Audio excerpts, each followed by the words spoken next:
WhatsApp guys, welcome back to shoot travel talk with Prathamesh. आज की video में हम जानने वाले हैं एक बहुत ही सिंपल क्वेश्चन जो कि हर एक बिगिनर फोटोग्राफर मुझे बार बार पूछते रहता है कि भैया हमें फोटोग्राफ्स तो खींचना आता है लेकिन हमारे फोटोग्राफ्स शार्प नहीं आ रहे, तो हमें क्या करना चाहिए।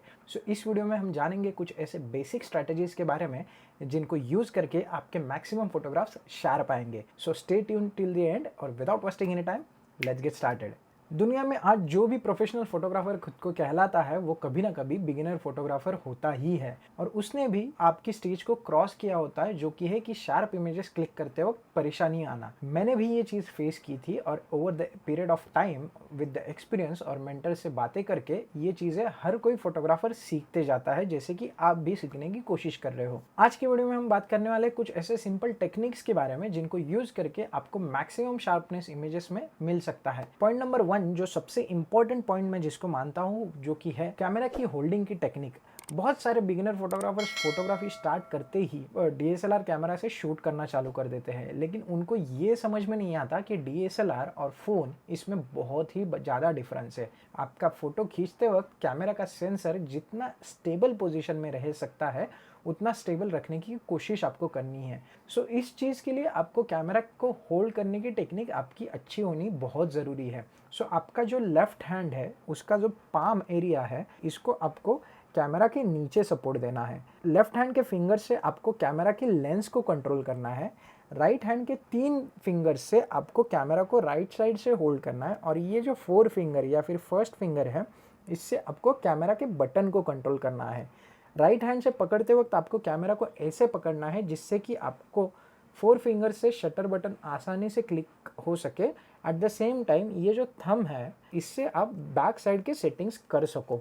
सेकंड चीज़ आपको करनी है वो है आपके हैंड्स को कभी भी आपको स्प्रेड नहीं रखना है। फ़ोटो खींचते वक्त कभी भी आपको इस तरीके से इस पोजीशन से फ़ोटोग्राफ्स नहीं खींचने, क्योंकि ये स्टेबल स्ट्रक्चर आपको नहीं देता है। इसी चीज़ को आपको हैंड्स को बॉडी के जितना पास ला सको उतना रखना है। और कैमरा को अगर आप व्यू फाइंडर से शूट कर रहे हो तो एक आई से जितना पास रख सकते हो उतना पास रख के अच्छी तरीके से ग्रिप देनी है। ये चीज़ें अगर आप करते हो तो आपके कैमरा को एक ह्यूमन ट्राइपॉड का सपोर्ट मिल जाएगा, जिससे कि आपके कैमरा में बहुत कम मूवमेंट आएगा और आपको मैक्सिमम शार्पनेस फोटोग्राफ में मिल सकता है। सेकंड मोस्ट इंपॉर्टेंट टिप जो मैं देना चाहता हूँ शार्प फोटोग्राफ्स के लिए वो है आपके शटर स्पीड को आपके कैमरा के लेंस के फोकल लेंथ जितना रखना है। फॉर एग्जाम्पल अगर आप आपके कैमरा के लेंस से 200 mm पे शूट कर रहे हो तो आपका shutter speed at least 1/200th of a second या फिर उससे ज़्यादा होना चाहिए। ज़्यादा होना चाहिए का मतलब यही है कि 1/200 या फिर 1/250th 1/500 ऐसे आगे जाने वाला होना चाहिए। ये चीज़ आपको हमेशा ध्यान रखनी है कि कोई भी फोटोग्राफ क्लिक करते वक्त आपका शटर स्पीड आपके कैमरा के फोकल लेंथ से बड़ा होना चाहिए। अगला मोस्ट इंपॉर्टेंट टिप है वो है लैंडस्केप फोटोग्राफर्स या फिर ट्रैवल फोटोग्राफर्स के लिए, जो कि सीनरी शूट करना चाहते हैं, लॉन्ग एक्सपोजर फोटोग्राफ्स क्लिक करना चाहते हैं, उनके लिए। अगर उनके केसेस में अगर उनको फोटोग्राफ्स में ब्लर आ रहा है या फिर उनको इंटेंशनली स्लो शटर स्पीड का इस्तेमाल करना है तो मैं उनको सजेस्ट करूंगा कि एक हेल्दी ट्राइपॉड में इन्वेस्ट करें। हेल्दी ट्राइपॉड का मतलब बस नया ट्राइपॉड खरीदना या फिर सस्ता ट्राइपॉड खरीदना नहीं होता।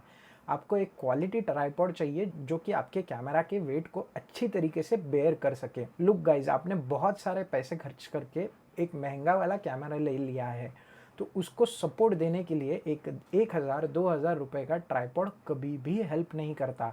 ये सस्ते वाले ट्राइपॉड्स आपको मिडिल इन द एक्शन धोखा दे सकते हैं और जिससे कि आपका कैमरा और कैमरा के इक्विपमेंट बहुत ही गंदे तरीके से डैमेज हो सकते हैं। प्लस ये स्टेबिलिटी भी अच्छी तरीके से नहीं देते और ट्राइपॉड का जो मेन पर्पज़ है कि कैमरा को स्टेबिलिटी देना वो दे ही नहीं पाते। आई वुड हाईली सजेस्ट कि आप एक अच्छे क्वालिटी ट्राइपॉड में इन्वेस्ट करो। नीचे मेरा एफिलिएशन लिंक है, आप वहाँ से या फिर अमेजोन से किसी भी अच्छे ट्राइपॉड में इन्वेस्ट कर सकते हो। अगले टिप को जानने से पहले आपको ये जानना पड़ेगा कि अनशार्प इमेजेस के मेनली 2 टाइप है। एक तो होता है कि कैमरा की शेक की वजह से या फिर कैमरा में मूवमेंट आने की वजह से आपका फोटोग्राफ अनशार्प आना, और दूसरी चीज़ होती है कि आपका फोकसिंग करेक्ट ना होने की वजह से आपको आउट ऑफ फोकस या फिर ब्लर इमेज मिलना। अगला टिप जो है वो हम डिस्कस करने वाले हैं इसी ब्लर इमेज को लेके। अगर आप कैमरा को ऑटो फोकस मोड में यूज़ कर रहे हो तो नो वरीज, आजकल के ज़माने में कैमरा के ऑटो फोकस सिस्टम्स अच्छी तरीके से काम करती है। लेकिन एट द सेम टाइम जो प्रोफेशनल कैमराज मार्केट में आते हैं उनमें बहुत सारे फोकसिंग पॉइंट्स होते हैं एक पर्टिकुलर फ्रेम में। बिगिनर फोटोग्राफर्स के कैमराज में 9 फोकस पॉइंट्स होते हैं, वाइल किसी किसी बड़े कैमराज में, प्रोफेशनल कैमराज में 60 के ऊपर भी फोकस पॉइंट्स हो सकते हैं। सो ऐसे केसेस में अगर आप कैमरा के हाथ में कंट्रोल दे देते हो, जहाँ पे कैमरा को आप बोलते हो कि इन 60 पॉइंट्स में से किसी भी एरिया पे अगर आपको फोकस मिलता है तो आप फोकस कर लो और फोटो खींच दो, तो ये बहुत बार गलत चीज़ हो सकती है, क्योंकि कैमरा को ये नहीं पता है कि आप एग्जैक्टली फ्रेम में से कौन से पार्ट को एज अ सब्जेक्ट कंसिडर कर रहे हो। सो मैं यहाँ पे आपको सजेस्ट करूँगा कि आपका कैमरा का फोकसिंग सिस्टम ऐसा है जिसमें आप आपके कैमरा का फोकस पॉइंट डिफाइन कर सकते हो एक्सप्लिसिटली, जहाँ पे आप कैमरा को बोल सकते हो इस पर्टिकुलर फोकस पॉइंट पे जो ऑब्जेक्ट है इसी के ऊपर ही फोकस करना, और इसके ऊपर अगर फोकस नहीं होता है तो फोटो मत खींचना।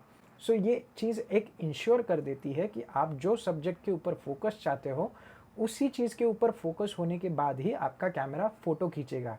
सो मेक श्योर करना कि आपके कैमरा के हिसाब से आपको ये सेटिंग्स कहाँ पे है इसकी जानकारी है। अगर आपको ये चीज़ नहीं पता है तो आप सिंपली गूगल कर सकते हो, कैमरा का मैनुअल पढ़ सकते हो, या फिर वीडियो के नीचे आप कमेंट कर दो, मैं ज़रूर जवाब दूंगा। अगला टिप तो बहुत ही सिंपल है। इस टिप को समझने के लिए आपको आपके कैमरा के लेंस को अच्छी तरीके से देखना है।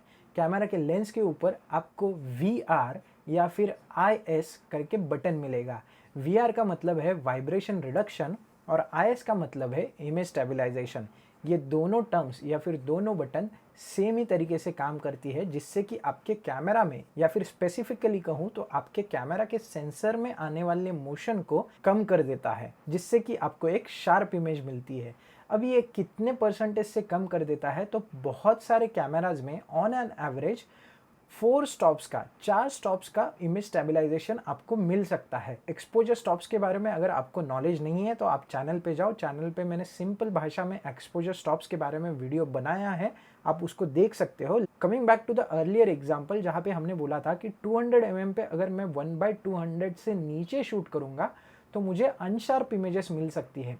लेकिन अगर मैं इमेज स्टेबलाइजेशन ऑन कर देता हूँ लेंस का, तो उसी फोटोग्राफ को मैं 1/100th ऑफ अ सेकंड या फिर 1/50th ऑफ अ सेकंड या फिर 1/25th ऑफ अ सेकंड पे भी शूट कर सकता हूँ। सो इसी का मतलब मुझे 4 स्टॉप्स का पूरा कंट्रोल कैमरा दे देता है, जिससे कि मैं लाइट के इंटेंसिटी को बढ़ा सकता हूँ, या फिर जहाँ पे चैलेंजिंग सिचुएशन है लाइट की, वहाँ पे मैं इस IS बटन का या फिर VR बटन का इस्तेमाल करके लो शटर स्पीड पे भी अच्छी तरीके से शार्प इमेजेस क्लिक कर सकता हूँ। अगली मेरी टिप है वो है अपर्चर के रिलेटेड। देखो, जैसे ही आप बिगिनर फोटोग्राफर्स की तरफ शुरुआत करते हो ना, तो आपको बैकग्राउंड ब्लर से बहुत ज़्यादा फैसिनेशन होता है। लेट्स बी वेरी ऑनेस्ट, मुझे भी ये फैसिनेशन हुआ था।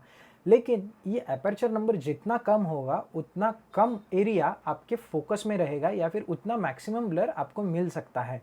सो बेसिकली अगर आप बहुत ही कम f नंबर से शूट कर रहे हो तो आपके बहुत ज़्यादा चांसेस है कि बहुत सारा एरिया आपकी गलती की वजह से, या फिर फोकसिंग पॉइंट्स मिसमैच होने की वजह से, या फिर कैमरा की शेक की वजह से आउट ऑफ फोकस आ सकता है। सो ऐसे केसेस में मैं इनिशियली आपको सजेस्ट करूँगा कि इवन इफ अगर आपको बैकग्राउंड ब्लर चाहिए तो आप F4 के नीचे ज़्यादा शूट करने की कोशिश ना करना। बहुत सारे इमेजेस आप पहले F4 पे क्लिक करो, जिससे कि आपको अच्छी तरीके से कंट्रोल मिले और अच्छी तरीके से जानकारी हो जाए कि कितना एरिया आपको फोकस में मिल रहा है, आपके कितने percentage of photographs maximum sharpness आपको दे रहे हैं। एक बार आप F4 के साथ कंफर्टेबल हो जाओ तो आप उससे नीचे के F नंबर के साथ खेलना चालू कर दो। लेट्स बी ऑनेस्ट कि फोटोग्राफी एक प्रैक्टिस का गेम है। जितना आप ज़्यादा प्रैक्टिस करोगे उतना ही आप अच्छी तरीके से परफॉर्म कर सकते हो। ये एक दिन में जंप आउट होने वाली चीज़ नहीं है, जिससे कि एक दिन में ही आप प्रोफेशनल फोटोग्राफर की तरह काम कर सकते हो। सो एक एक करके स्टेप ले लो। मैं जो सजेस्ट कर रहा हूँ उसको अच्छी तरीके से फॉलो करो और आई एम गारंटिंग यू कि आपकी फोटोग्राफी इम्प्रूव होगी ही होगी। मेरी लास्ट टिप है ISO के रिलेटेड। आई एम अज्यूमिंग कि आपको कैमरा के मोड्स के बारे में पता है और आपको manual modes, aperture priority mode और शटर प्रायोरिटी मोड में कैसे शूट करना है इसकी भी जानकारी है, और ये मोड्स कैसे काम करते हैं इसके बारे में भी आप अच्छे तरीके से जानते हो। अगर आप नहीं जानते हो तो डोंट वरी, चैनल पे ये भी वीडियो अवेलेबल है, इसको भी आप अच्छी तरीके से देख सकते हो। But coming back to the point, last point है अपना आईएसओ के रिलेटेड। मैं ये सजेस्ट करूँगा कि अगर आप डार्क एनवायरनमेंट में शूट कर रहे हो तो आपको दो चीज़ें आप कर सकते हो। एक तो चीज़ है कि आप इमेज स्टेबलाइजेशन को ऑन करके शटर स्पीड के साथ थोड़ा बहुत खेल सकते हो, लेकिन इसमें भी चांसेस है कि आपके फोटोग्राफ्स थोड़े बहुत अनशार्प आ सकते हैं। सो सेकंड टिप मैं ये देना चाहूँगा कि आपकी आईएसओ का नंबर जो है वो बहुत सारे डीएसएलआर्स में आप ऑटो पे सेट कर सकते हो। सो इस आईएसओ नंबर को आप ऑटो पे सेट कर दो, चाहे कितना भी डार्क एनवायरनमेंट क्यों ना हो। इस आईएसओ नंबर को आप ऑटो पे अगर रखते हो तो आप शटर स्पीड की सिलेक्शन ऐसे कर सकते हो जिससे कि आपको अनशार्प इमेजेस ना आए और इस ऑटो आईएसओ को यूज़ करके आपको एक वेल एक्सपोज्ड फोटोग्राफ मिले। सो ये दोनों को कॉम्बिनेशन मिला के आपको शार्प इमेजेस मिलने के मैक्सिमम चांसेस है। हाँ, मैं ये बात से एग्री करता हूँ कि ऑटो आईएसओ रखने से अगर ये आईएसओ नंबर बहुत ज़्यादा हो जाता है तो आपको इमेजेस में बहुत सारा नॉइज़ मिल सकता है। लेकिन गाइज ये चीज़ को अंडरस्टैंड करो कि आपका इनिशियल मोटिव नॉइज़ को रिड्यूस करना ना हो के आपका इनिशियल मोटिव फोटोग्राफी में होना चाहिए कि मैं कैसे मैक्सिमम शार्प इमेजेस क्लिक कर सकता हूँ। नॉइज़ को आप आइदर डिजिटली करेक्ट कर सकते हो या फिर over the period of time जैसे जैसे आप फोटोग्राफी में प्रोफिशिएंट होते जाओगे, जैसे जैसे प्रोफेशनल मोड की तरफ आप बढ़ते जाओगे, वैसे वैसे आप बहुत सारी चीज़ों का नॉलेज गेन करके इस नॉइज़ को भी अच्छी तरीके से कंट्रोल कर सकते हो। आई होप कि ये वीडियो आपको पसंद आया है और ये टिप्स आपको पसंद आई है। अगर पसंद आई है तो लाइक करो, कमेंट करके मुझे बताओ कि आप और क्या सीखना चाहते हो या फिर इस वीडियो में आपको क्या पसंद आया है, क्या क्या चैलेंजेस है। मैं डेफिनेटली आपको हेल्प करूंगा। इस चैनल को सब्सक्राइब करना ना भूलना और ऐसे ही मोटिवेट करते रहो। I will see you in the next video. Till then, shoot, travel, talk with Prathamesh. Bye bye.